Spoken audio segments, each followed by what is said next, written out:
How to show battery percentage on iPhone. To get started, go ahead and open the Settings app on your iPhone. This is where you can customize and manage all of your device's system preferences. Once inside the Settings menu, scroll down until you locate the battery option. This option should be available among all other core system settings. Tap on it to open. On this page, you can see battery health, usage by app, and manage low power mode. This screen helps you monitor your phone's power consumption. At the top of the battery screen, you will find the battery percentage setting. Tap the toggle switch next to it to enable this valuable feature. After turning it on, the exact percentage will be displayed inside the battery icon in the status bar, always giving you a precise reading.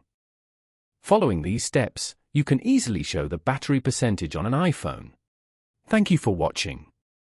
Please leave a like if this tutorial helped you, or leave a comment below if you have any questions related to the video.